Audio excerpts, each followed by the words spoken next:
Cronkite, Harry Reasoner, Howard K. Smith, and Robert McNeil together on one broadcast, the first annual News and Documentary Emmy Awards. Next, here are some familiar voices and some familiar datelines.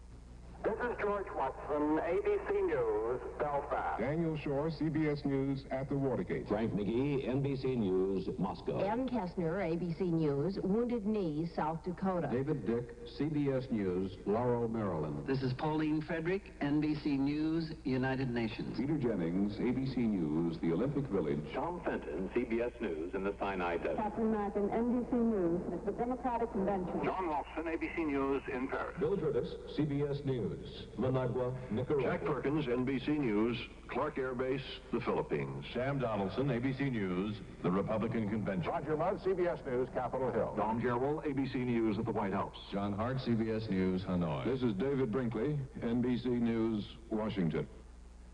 The 1972-73 News and Documentary Emmy Awards. Good evening. I'm Walter Cronkite. Welcome to this first News and Documentary Emmy Awards broadcast. Before we say we hope that there'll be many more, we suggest we wait and see how this one comes out.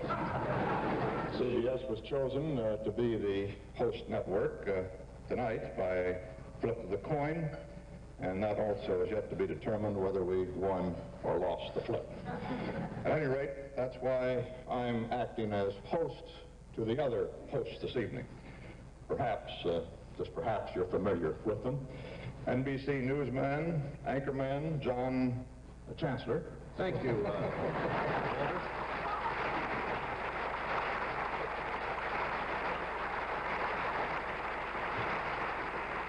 Robert McNeil of Impact, the National Public Affairs Center for Television.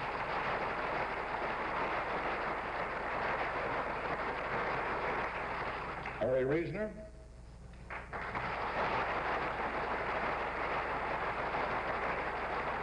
And Howard K. Smith of ABC News. Gentlemen, I believe this is the first time that we've all appeared on the same stage together. If the world came to an end tonight, I think they'd have to go back to newspapers to find out about it. Well, maybe the local television news fellows would cover it. Get a great laugh out of it, I suppose. It's not only the first time that all five of us have appeared together, or it's the first time that some of us have ever been seen from the waist down.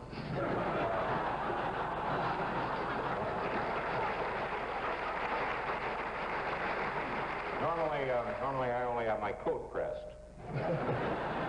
Walter, I hate to complain, you're the host here, but when ABC put on the Emmy show on Sunday in Los Angeles, we produced a great, big, beautiful staircase you could walk down with a beautiful girl on your arm, and I missed that tonight. Well, you know, I think that Don Hewitt intended to have that sort of, that whole set, as a matter of fact, moved here for the thing, but it's tied up in a lawsuit. See, they threw Don Rickles down those steps right after that show. Our intention tonight, the comedy aside, our intention tonight is to show you some excerpts from some of the year's outstanding news and documentary broadcasts in 7 categories and to announce the Emmy Awards. Now, because of the nature of the news business, some of the people who may be getting these things will be somewhere else in the world with what they feel, or more accurately, I think, what their editors feel is more pressing business than what we have to conduct here tonight. And they're probably right. You're all familiar, I'm sure, with the procedure. The nominees were chosen by a panel of Academy members and the winners by a panel of newspaper television critics. At this point, none of us up here knows who the winners are. The votes have been tabulated and safely locked away in the offices of the reliable accounting firm of Price Watergate.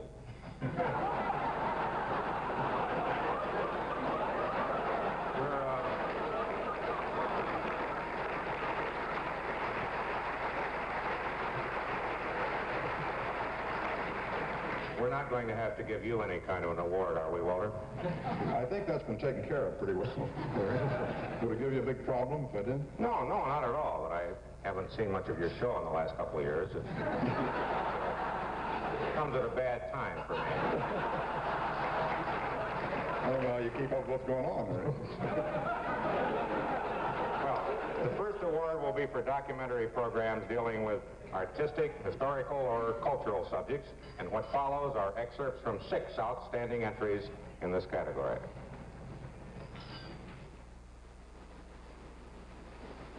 We're talking, of course, about that bemused country boy, frontier farmer, tough and wily politician, Abraham Lincoln. I remember when Adlai Stevenson was summoned here by Harry Truman to be told that he was the Democrats' heir apparent. He was put to stay the night in this room, and Stevenson worshipped Lincoln. And he padded around the room for many hours, and he kept looking at this bed, and in the end he just couldn't do it. He just could not bed down in Lincoln's bed. So he bedded down on that sofa. The joke is that in Lincoln's day, the bed wasn't here, the sofa was. Deep in the rainforest of the southern Philippines lives a tribe called the Tassadai. The name means people of the caves.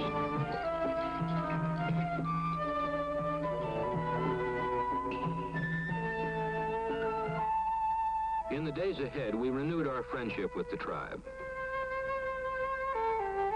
It was the first time in the 3 trips that I had a chance to get to know each of them individually. Bolangan is reserved and dignified. He is the father of 4 boys.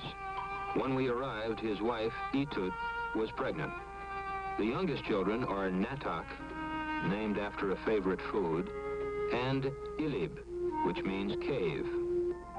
Wing through the sky and let me hear your cry of gladness. Many miles to travel through the day and night, heading for the Southland, ever on your flight, fleeing from the north wind, down across the state, down to where the sun shines. That's where my love awaits. That's where my love awaits. A week later, preceded by her mother, Angel's sole surviving puppy emerged. She was 4 weeks younger than Havoc's pups and stunted from starvation. We named her Solo.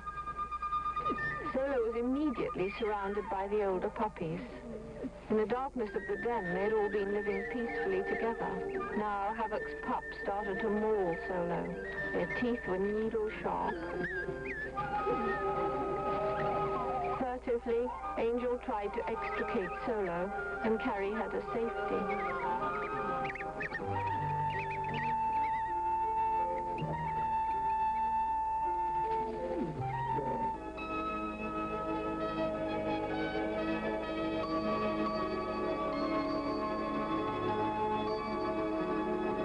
Was Earth visited by creatures, astronauts from another planet?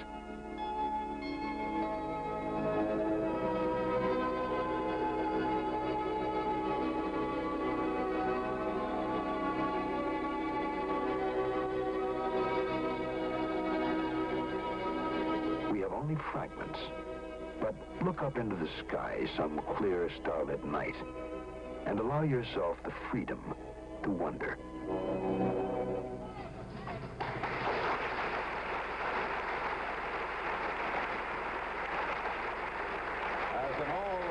Categories, the Academy may award no Emmy, or 1 Emmy, or more than 1 Emmy.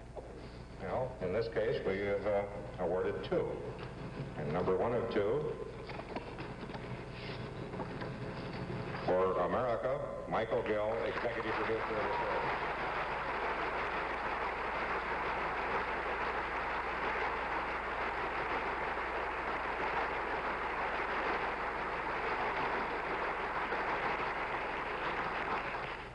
And for number 2, Jane Goodall in The World of Animal Behavior, The Wild Dogs of Africa. Marshall Plum, Hugo Van Lawyck, unable to be here. Bill Travers and James Hill, both unable to be here. Larry, if you missed my news program in the evening, did you see any of those documentaries? I saw several of them. I remember The Wild Dogs of Africa. I watched it with a 10-year-old boy, and I'm sure he learned something I couldn't have told him, or might not have wanted to. I enjoyed several of the America programs with Alistair Cook. Thought they were terrific. It's amazing how often, through all history, the accurate observations about a nation have been made by foreigners. Well, it was a good series, but I don't really consider Alistair Cook that much of a foreigner. He was born in England, but he's been living here something like 22 years. He isn't in our audience tonight, and I wonder where he is. I imagine he's in England. Boning up on his English accent, I suppose. As I understand it, Walter, we leave at this time, and Howard Smith and John Chancellor take over. A good idea it is.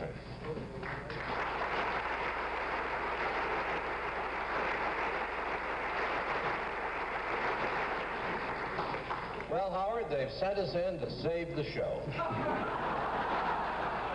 John, I like to see it as a transition from age to youth. Do you suppose that the coach has sent us in to save the game? Our mission here now, John, is to show you some excerpts from some of the outstanding documentary programs dealing with events or matters of current significance.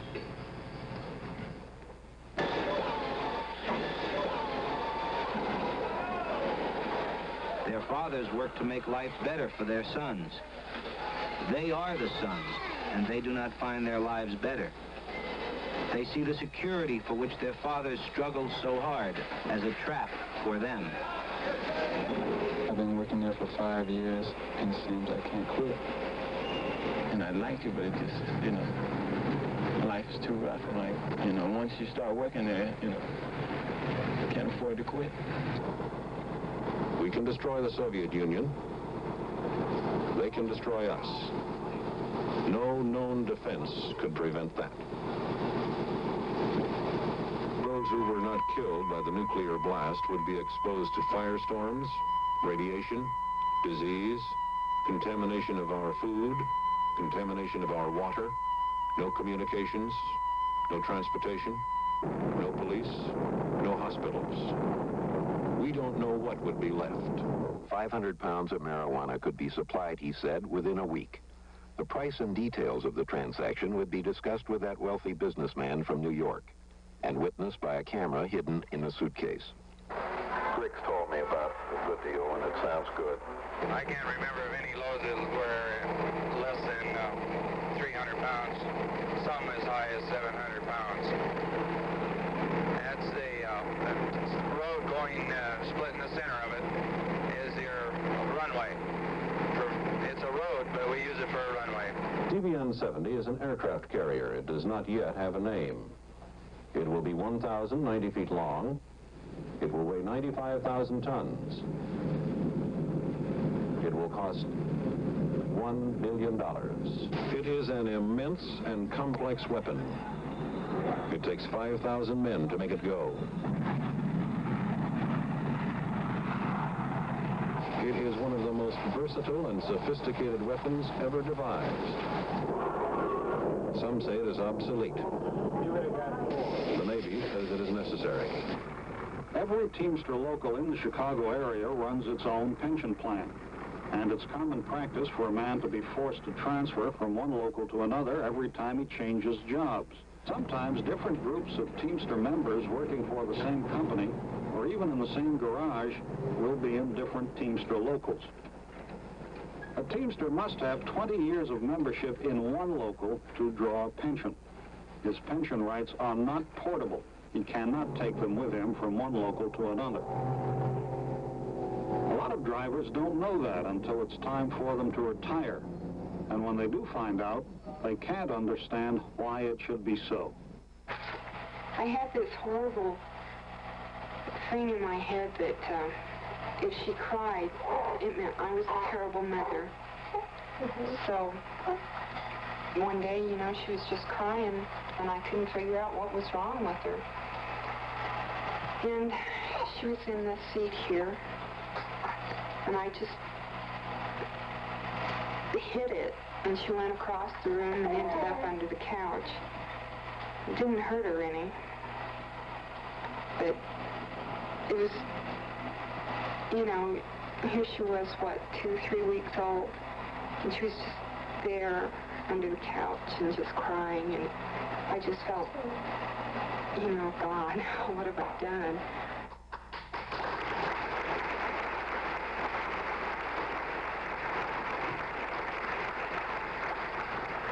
Documentaries, we'll see who gets this award.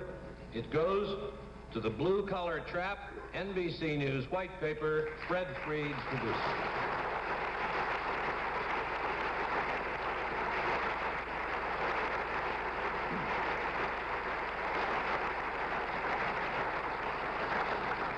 And the next one goes to The Mexican Connection, CBS report. Burton Benjamin, executive producer.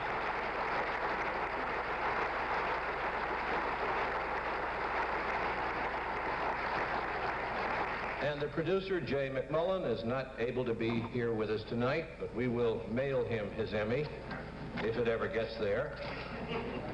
Finally, the $1 billion weapon. And now the war is over. The American military in the 70s. NBC reports, Fred Freed, producer.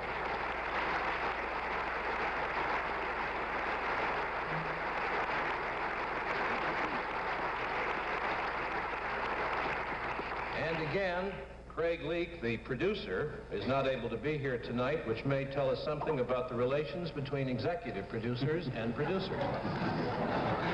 John, you can't help thinking what a magnificent record of our times that future generations are going to have in these documentaries. Historians writing hundreds of years after the fact are going to have a much clearer picture of what actually happened, and let's face it, they're going to have some misinterpretations by our time to correct. Well, yes, Howard, and I don't think the specifics of any single documentary, like the ones we've seen here tonight, will mean all that much in retrospect, but I do think all of them will contribute to a picture of the times that we're living in. There is something a little wrong with what I'm about to do now. For 27 years, Frank Stanton was the chief operating officer of the Columbia Broadcasting System. He spent a total of 38 years at CBS before his retirement 2 months ago, and here I am introducing him on his own network. Frank Stanton used his influence in a strange way by not influencing specific programs or broadcasts on his own network, and by trying to make damn sure that nobody from the outside did either. From time to time through the years, the highly competitive commercial networks have stopped fighting each other for a little while they defended their mutual interests against a common enemy. And on those occasions, it was usually Frank Stanton who led them all into battle. All of us who work in television journalism owe him a debt of gratitude. He is now chairman of the American National Red Cross. Frank Stanton. Dr. Stanton, the evening wouldn't be complete without a few thoughts from you on the subject of what we're all about, broadcast journalism. It seems to me it is especially appropriate that at this particular point in the history of American journalism, the Academy is holding its first award ceremonies for broadcast news and documentaries. For today, perhaps more than at any other time in our history, the critical need for a free press and the people's right to know is apparent on all sides. And in the face of this need, tonight's ceremony has special significance. The disturbing events of recent months serve to bring home to all of us the basic truth that this great and extraordinary experiment in government, which we call democracy, can survive in good health if, and only if, the press remains wholly free and in equally good health.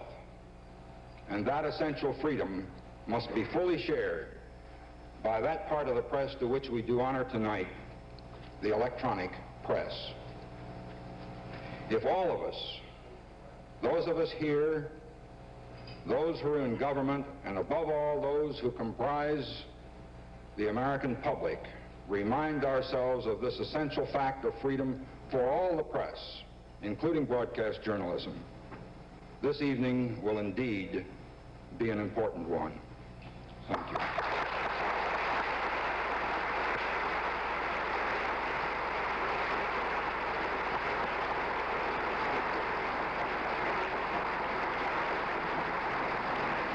Thank you, Dr. Stanton. It was good of you to lend your prestige to this occasion. Now it begins to look as though somebody may be unofficially auditioning a new news combination. John Chancellor and Harry Reasoner.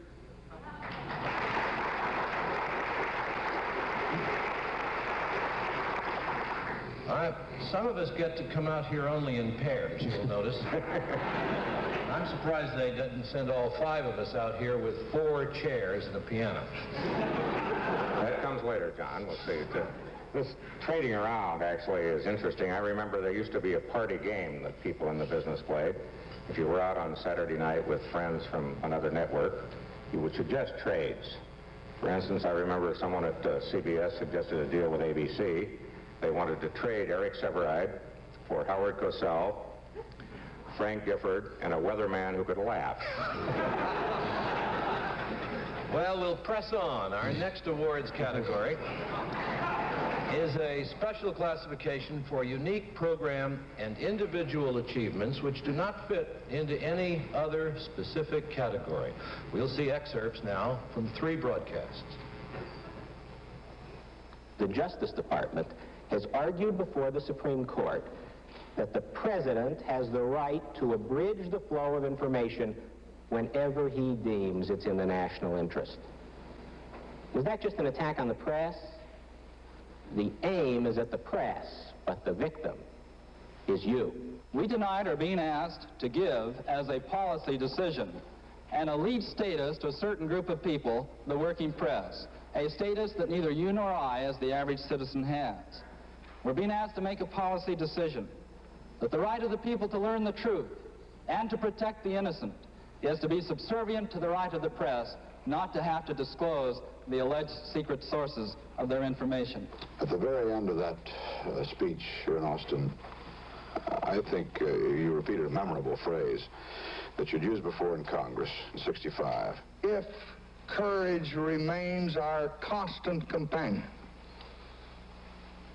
then, my fellow Americans, I am confident we shall overcome. Well, Mr. President, do you think that on this great, still unresolved issue of civil rights, we shall overcome? I certainly do. Thank you, Mr. President. Oh, don't give a toast to the one you love most. Give her some marmalade, give her some toast. You can give her partridge, give her pear, but the toast that you give her will get back to me. Dose, most, whatever happened to June and Moon? They certainly aren't writing love songs the way they used to.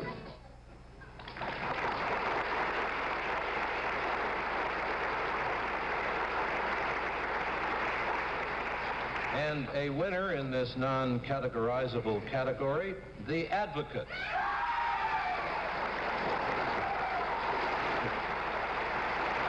Greg Harney, executive producer.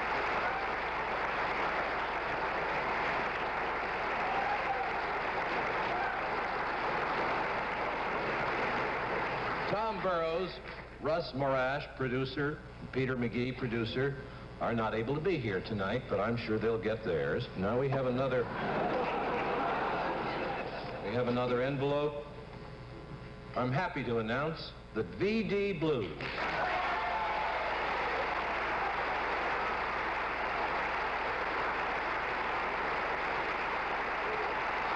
Don Fauser, producer.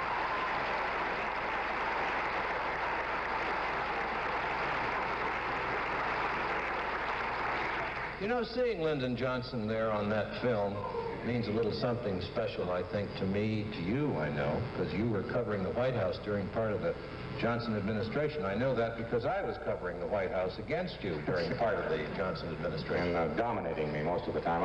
I remember that very well because you temporarily thinked out and joined the enemy camp and were part of the administration as director of the Voice of America. Harry, I think we all should serve our country when we're called. You know, I see the next item on the agenda is a commercial. Do you see any reason in the world why you and I should introduce a commercial for CBS? Which are not the events of the day and which are somewhat varied in their content. We're going to show you now some excerpts from such programs. No crisis in America today needs more truth and light than the amnesty crisis. This crisis is felt deeply by most of us. We aren't exaggerating this crisis when we say that unless we find just and humane answers to the issues raised by amnesty, this nation will continue to be torn apart and the raw wounds caused by the war in Southeast Asia will remain. This issue of amnesty affects people at a very personal level, whether they're directly involved in it or not, and especially at a time when the first POWs were starting to come home. If you had to design a world drug trafficking capital, you couldn't make one better than Marseille. If you look at this old shrimp boat, Caprice d'Étang, you get no indication that one night, not too long ago, she was worth something like $170 million. She was putting out to sea when a customs boat hailed her to for a routine search. The customs officers naturally became suspicious when the skipper tried to jump overboard. And they did their search, and down below decks, behind a secret bulkhead, they found a half-ton of pure heroin bound for the sidewalks of New York. You were relieved.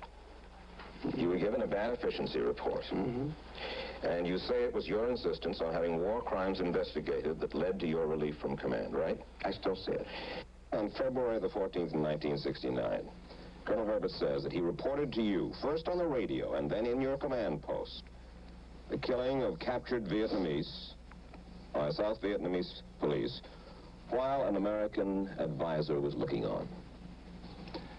At that period, I was in the Ilokai Hotel in Honolulu, Hawaii on R&R. I did not return to Vietnam until 16 February, 2 days after this alleged incident. I say that he was there. And that he's lying. If he says he wasn't there, I say he's lying. Can you prove it? No, I cannot. The story of the summit talks this week, as far as the Americans are concerned at any rate, has all come from here. Studio 2, or Dva in Russian. Whether we've been beaming live on the satellite or transmitting film and videotape, it all started inside this massive television complex about 7 miles from the Kremlin. There are 20 studios here, 2 of them outfitted for color. This one is about 6,000 square feet. It's nearly twice the size of Studio 3K in New York, the home base of the Today program. Taking all 4 channels together, there are only 9 news programs a day out of Moscow, and all of them are only 5 minutes each. There's also one 30-minute program of a kind of a news magazine format, but the hard news, only 45 minutes a day. Whatever happened to Win Kao Ki? He's alive and well and biding his political time in Saigon, and he decided to talk. I cannot say who is the winner, but I know one thing for sure, that we are the great loser. And remember the Black Panthers, the embodiment of anger and militance and violence? Well, today in Oakland, California, they're a new breed of cat. Take Bobby Seale. He's running for mayor. Look, I'm asking you to join me, because we're going to have a landslide in Oakland. I'm not a hard guy to get along with. This is Dorothy Day. She was born before the turn of the century and has lived her adult life among the wounded and poor of the earth. She's been called the most influential lay person in the history of American Catholicism, as much a symbol of Catholicism in the United States as any single individual. Such tributes annoy her, because although she has obeyed a magnificent call to help transfigure this stricken world, Dorothy Day considers herself merely a pilgrim on a lonely spiritual adventure. A pilgrim and a subversive. At 75, Dorothy Day is still a rebel.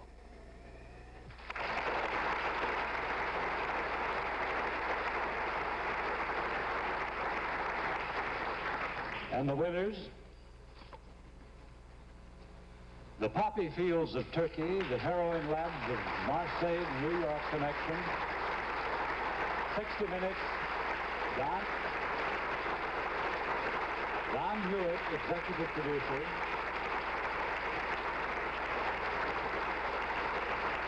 William McClure, producer.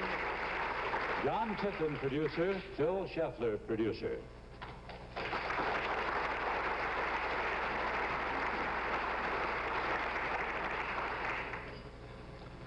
The Selling of Colonel Herbert, 60 Minutes.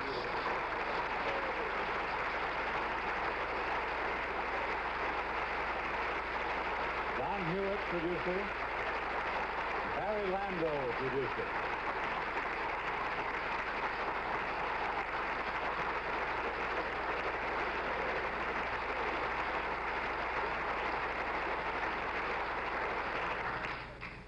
And the third winner, 60 Minutes. Don Hewitt, producer.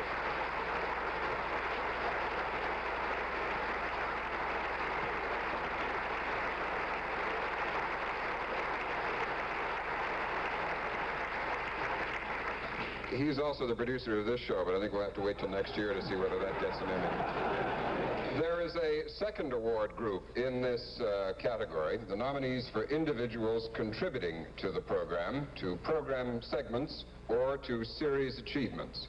And the nominees are Morley Safer, correspondent, 60 Minutes.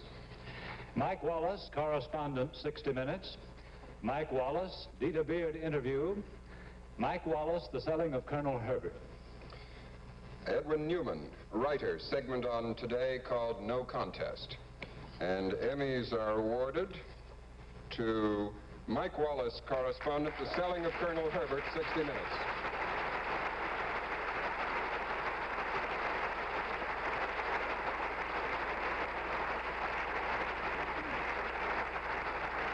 It's beginning to look like a CBS fix is in here. Mike Wallace, correspondent, 60 Minutes series.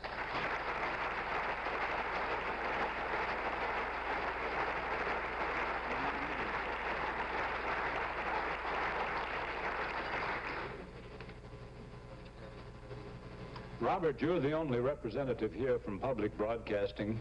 Last year, the Great American Dream Machine was one of the winners in this category. Are we likely to see a return of that program or something like it before long? Well, as a matter of fact, we've already replaced it with a true-life, action-packed suspense serial, otherwise known as the Watergate hearings. Public television is carrying those all evening in case you can't see them in the daytime. And the response from viewers has been fantastic. They can't get mad at us because we don't have any soap operas to bounce, except perhaps the Louds, and they're finished. If people keep sending money to their local stations by the thousands, as they've been doing the past few days, Watergate may turn out to be the making of public television. Perhaps we...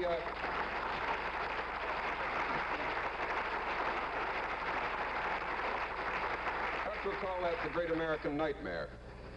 In the event that you didn't recognize it, that was a commercial for public television. Well, Robert, I can feel the hot breath on our neck. We're going to be replaced again here now by John Chancellor and Harry Reasoner. Something that doesn't require our poise and confidence, I think they deserve each other.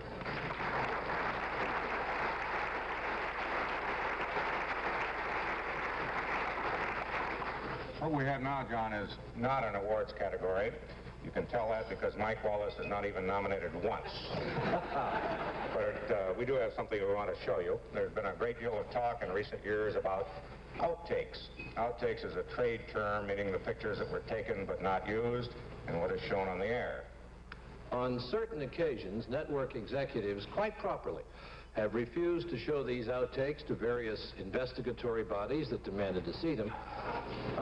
We don't want to be part this evening of any kind of a cover-up at all. So we are going to, as I've been ordered to say, rip the veil of secrecy from the cutting room floor and show you a batch of outtakes, news film which for one reason or another was never used, and perhaps tonight you'll understand why.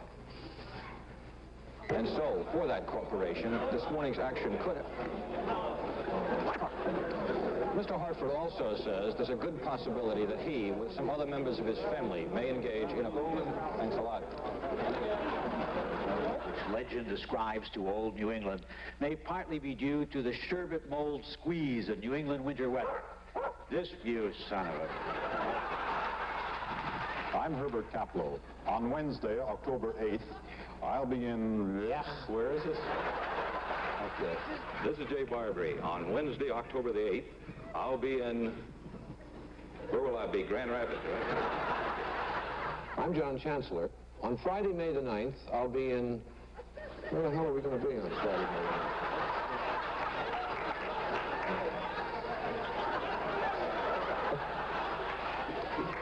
Turn it off. Did you find it difficult to have men that work beneath you? I think I better take that again. Right. Gene Fettig and Sam Borzilleri, right? Borzilleri. Okay, we'll start it again. No, you don't know. The two American Legion attorneys most involved in this are Sam Fettig and, do it again.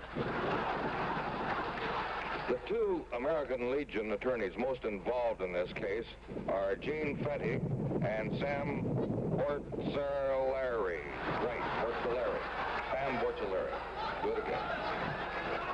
The two American Legion attorneys most involved in this case are Sam Fettig, Gene Fettig and Sam Borzilleri. Borzilleri. How is it that somebody, you didn't give one statistic there, Mr. Douglas, that of the... Mr. Wallace. Mr. Wallace. Mr. Douglas used to sing with Kate Kaiser. Mr. Wallace. Nino, do you think it'll be an easier fight with Emil Griffith this time because you know his style? Oh, never championship the world is easy. Nothing is easy. Huh? No. Well, Griffith is a tough infighter. He likes to put his head on your chest here and go at you. How will you overcome that? You see, I see in the ring, I have a good left, a good right. I see. So you don't worry about him coming in close. No, religion. You're not concerned about him then, about his infighting? No, ripetetemi la domanda dietro, Dio,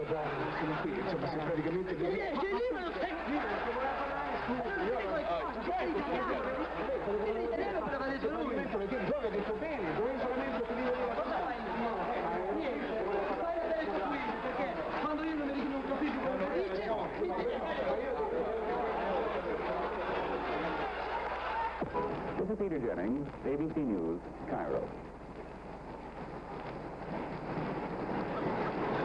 One show, right? You want to do another what are you doing? CBS News, without flowers in its hair, is in San Francisco because this city has acquired the reputation of being the hippie capital of the world. I'm Harry Reisner. We're asking whether any central idea unites this colony and other hippie colonies in other cities. Whether they have anything to tell us. Why there is so much emphasis on the use of the drug LSD in their philosophy.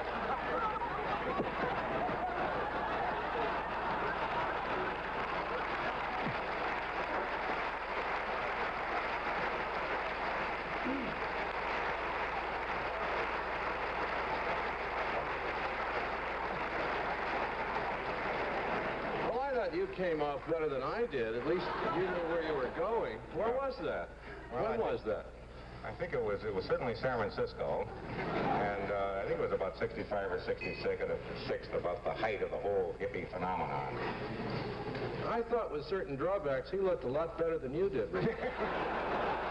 You didn't recognize Mike Wallace behind me. Hey, what do you suppose he's doing now? I don't know. The last I heard, he was working for Cosmopolitan magazine. Do you keep prints of those longer films? No, I don't. I think it's depressing sometimes to look back even a year. If you notice in the things we saw, the hair changes, the age changes. I have a friend who thinks that this is so much a trend in modern life, though, that sooner or later we'll spend the first half of our lives living, the second half viewing videotape replays.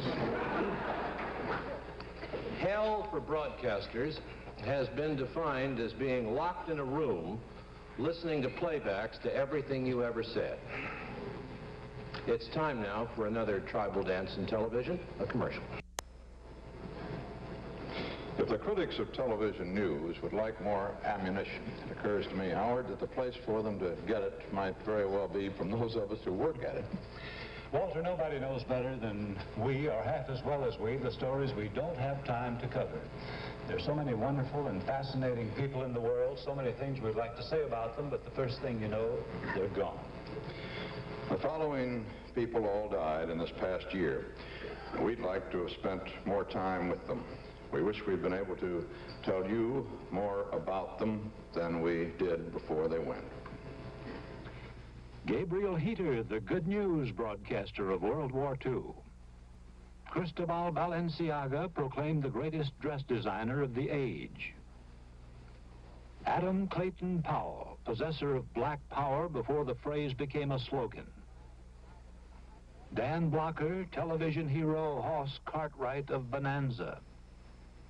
The Duke of Windsor, king for a year and lover for life. Oscar Levant, musician, wit, and rebel. Sir Francis Chichester, he sailed the world alone. William Boyd, Hopalong Cassidy, good guy. Frank Costello, gangland boss, bad guy. Louis S.B. Leakey, anthropologist who proved that man inhabited the earth almost 2 million years ago. Hale Boggs, Louisiana congressman, lost in Alaska. Jackie Robinson, black American pioneer and Brooklyn Dodger. Mark Van Doren, man of letters. Charles Atlas, one-time 97-pound weakling into whose face nobody kicked sand. Harry S. Truman, the 33rd President of the United States. Roberto Clemente, Puerto Rican gentleman and athlete. Lyndon B. Johnson, the 36th President of the United States. Edward G. Robinson, Little Caesar, tough guy of 100 motion pictures. Pearl S. Buck, the writer of The Good Earth. T. Eugene Conner, Bull, police chief and white power symbol of Birmingham, Alabama in the early 60s. Margaret Rutherford, Oscar-winning British actress. I think, Howard, this would be an appropriate place for those of us in the news business to note that in the recent past, 17 newsmen have been killed in the war in Indochina, and at this very late date, 24 still are missing. Death is no sadder for one man than for another, of course, no sadder for newsman than for soldier, but we all feel most deeply about the passing of those who we feel closest to, and they were indeed ours.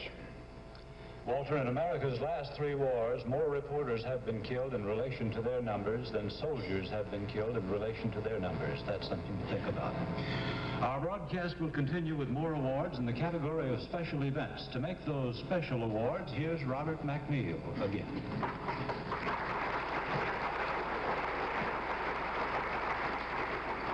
The next category is called special events, and that's not to be confused with the special category called special classification, which we had earlier. Some of these categories reminded me of my own filing system. Everything ends up eventually in miscellaneous.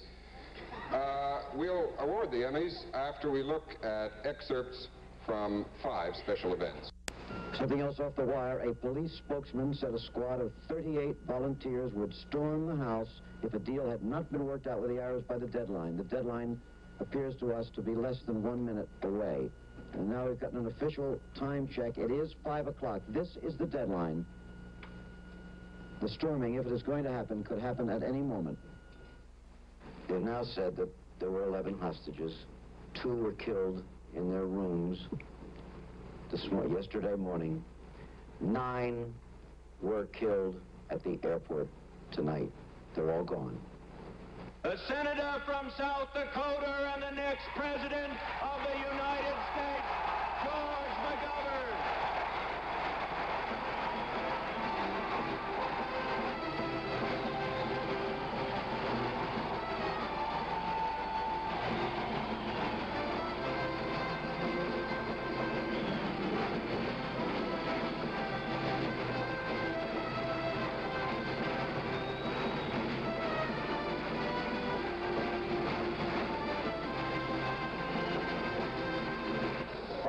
our computations, if these trends continue, Mr. Nixon is expected to receive about 60% of the popular vote and not less, not fewer than 450 electoral votes and probably more than 500 electoral votes.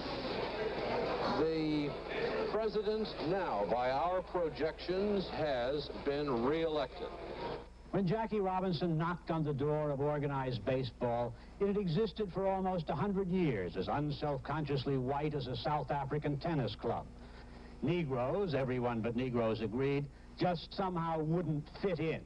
Well, there were many times I thought I couldn't take it, but we also recognized that there was a great deal more involved than just whether I could take it or not.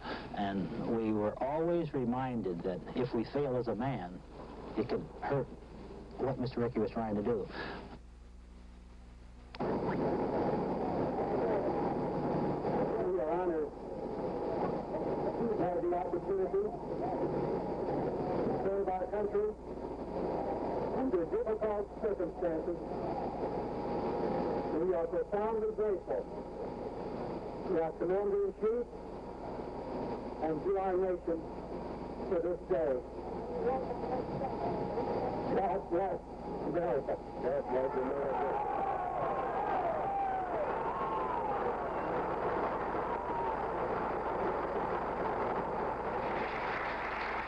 And the program Emmy in this category is awarded to coverage of the Munich Olympic tragedy, ABC special.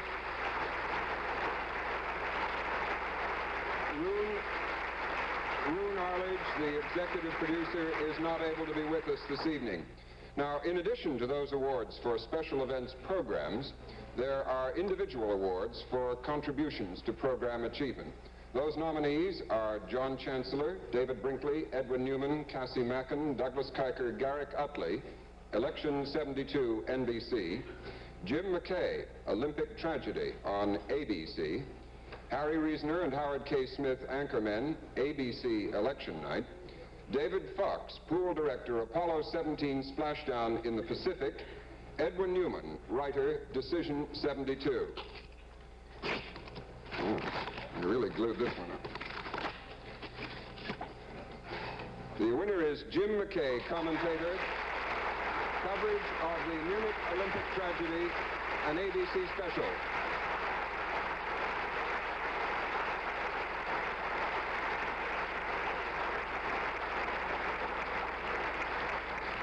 And now something we on public television never get to say. We'll return after this commercial message. Ladies and gentlemen, now we're going to have a non-commercial message from the president of the National Academy of Television Arts and Sciences and the man who made this particular program possible, though he may yet live to regret it, Mr. Robert F. Lewin.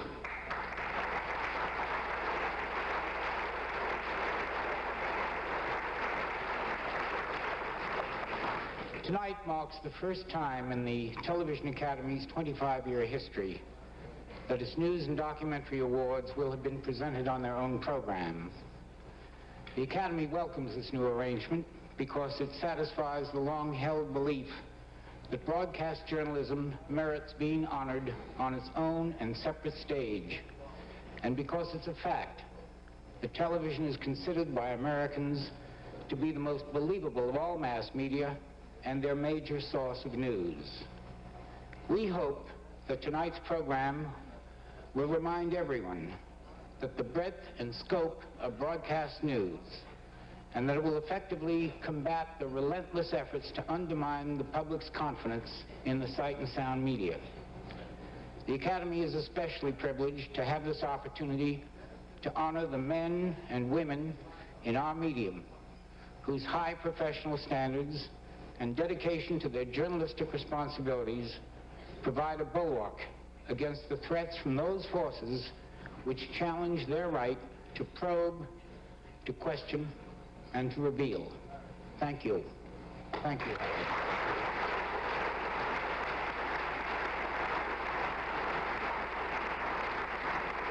Thank you, Bob Lewin. You will have noticed, ladies and gentlemen, that by eliminating that long walk up long stairs for long acceptance speeches, we have also eliminated those many thank yous that people feel obliged to give. Well, many of the people who are normally thanked are those in the crafts of the industry. Instead of just thanking them, we'd like for you to meet some of them. The craft awards were announced earlier during our banquet, and here they are. For outstanding achievement in cinematography for regularly scheduled news programs and special events, an Emmy is awarded to Lawrence Pierce, coverage of the shooting of Governor Wallace, CBS Evening News with Walter Cronkite.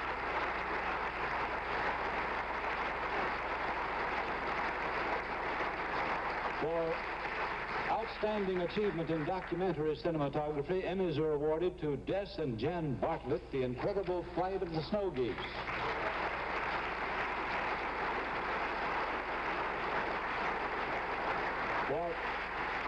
For film editing and regularly scheduled news programs and special events, the film editing team of the NBC Nightly News Series, represented by Pat Minerva.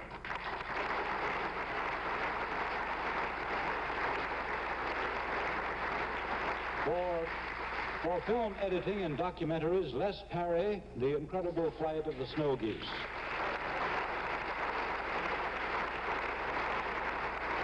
For an individual technical craft achievement, an Emmy has been awarded to Donald Feldstein, Robert Fontana, Joe Zuckerman for animation layout of Da Vini's art in Leonardo, To Know How to See.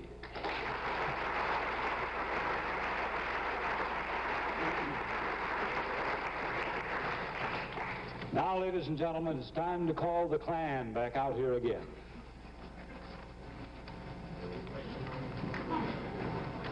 Go right on. There we go.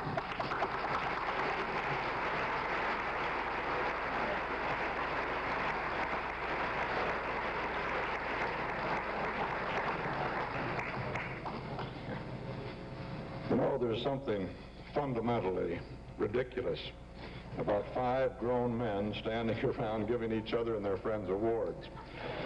We knew this was true, and in an effort to alleviate the situation, we polled as many of our colleagues as we could to get some answers to at least one important question.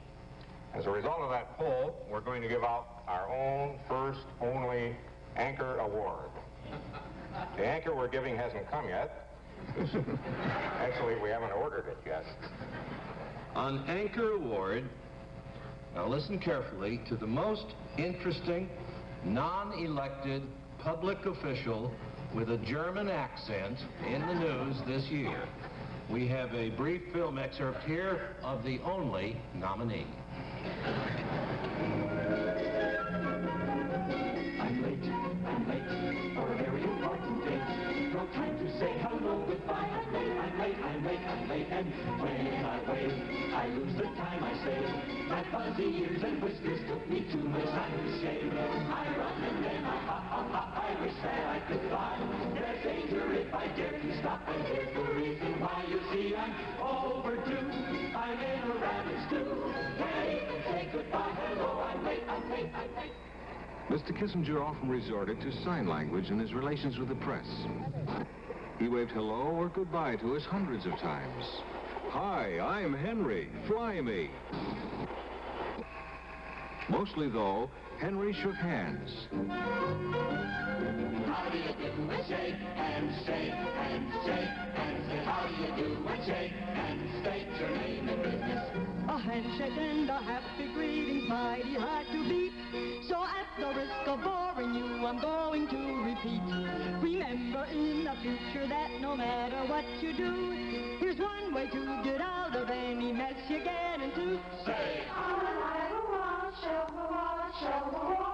so I'm alive, a wall shell, so need a mingy motor. Say how do you do, and shake, and shake, and shake, and say how do you do, and shake, and state your name and business. There's no sentiment among us that we have achieved anything approaching perfection in our business. We're a long way from being perfect. What we attempted to do tonight was to award those striving for perfection. We make a lot of mistakes, We do things we ought not to do. We sometimes do not do things we should do. Oh yes, we're a long way from being perfect. But what we will continue to do is to battle back against those who we think not just criticize us, because we can take criticism. As a matter of fact, we think we're our own best critics. A lot of that goes on right in our own shops, 10, 11, 12, 24 hours a day. But we will fight back when our critics cross over the dividing line to the point where they threaten government intervention to try to keep us, even in our imperfect way, from telling it like it is.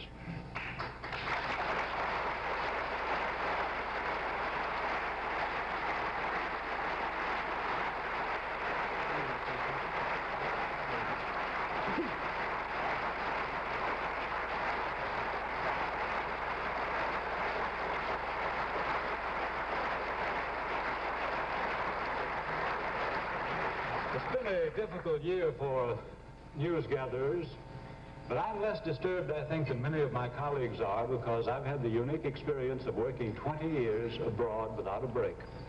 And in no other country are civic liberties as secure, or so nearly secure, as they are in this country. In Britain, the most civilized country I've known, with its Official Secrets Act, it is very hard to report honestly everything.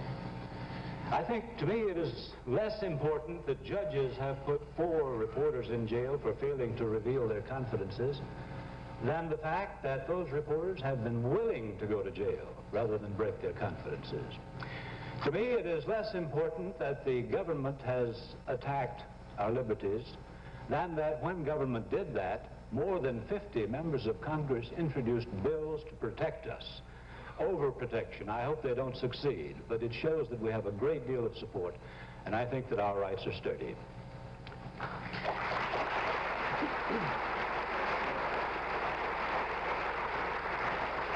I'd like to pick at a couple of things you said, Walter. One, you may remember that when the phrase "telling it like it is" became popular, I was associated in a subsidiary capacity with you. And the editor of the CBS Evening News says, we are not going to say "like it is" on this broadcast. We are going to tell it such as it is, which is more dramatic.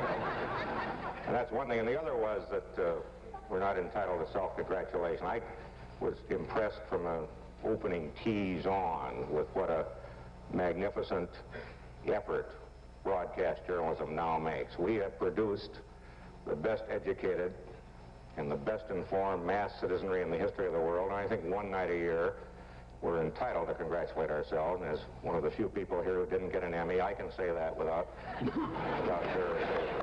And obviously a lot of that ability to spend the tremendous amounts of money we do to send people to corners of the world you saw on film tonight comes about because of support of people like you in the Academy, people like Dr. Stanton, all of our 3 networks. I think once a year we're entitled to be proud and say we've done an extremely good job, and I say it.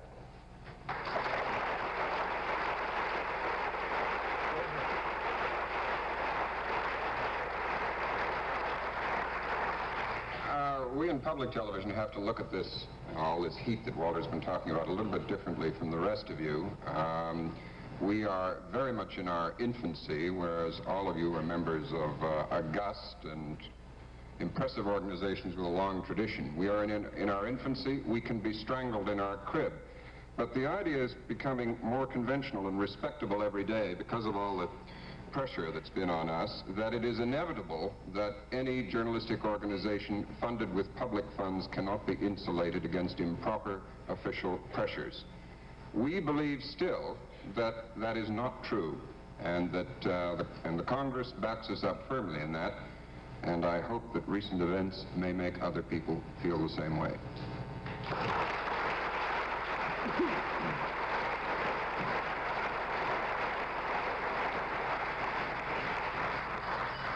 What do you say after these 4 have made their speeches? It seems to me that we have had a very bad time over the past year in terms of an awful lot of things. It seems to me that we have had demonstrated to us as Americans, as politicians, newsmen, ordinary citizens, that if we appreciate the rights of the Constitution we have, we've got to work harder than perhaps we have been working to preserve those rights. There is no free lunch clause in the First Amendment that says that broadcasters or journalists can go along operating under its protection. We have to fight for that. And I think we are fighting, and I'm glad to see that more of us are doing that. I also think of the citizens of the country who need, these days, to fight much harder, individually and collectively, to protect the liberties we have. Thank you.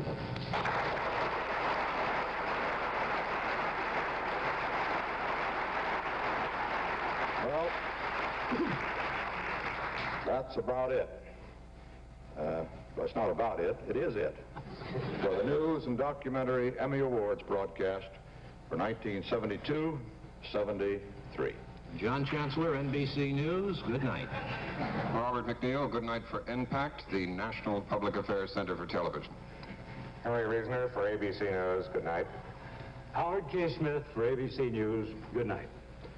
And that's the way it is. Tuesday, May 22nd, 1973. Good night. News at the Watergate. Frank McGee, NBC News, Moscow. M. Kessner, ABC News, Wounded Knee, South Dakota. David Dick, CBS News, Laurel, Maryland. This is Pauline Frederick, NBC News, United Nations. Peter Jennings, ABC News, the Olympic Village. Tom Fenton, CBS News, in the Sinai Desert. Catherine Martin, NBC News, at the Democratic Convention. John Ralston, ABC News, in Paris. Bill Curtis, CBS News, Managua, Nicaragua. Jack Perkins, NBC News, Clark Air Base, the Philippines. Sam Donaldson, ABC News, the Republican Convention. Roger Mudd, CBS News, Capitol Hill. Tom Gerwell, ABC News at the White House. John Hart, CBS News, Hanoi. This is David Brinkley, NBC News, Washington. The 1972-73 News and Documentary Emmy Awards was brought to you from New York. We wish to thank the Writers Guild of America for their cooperation.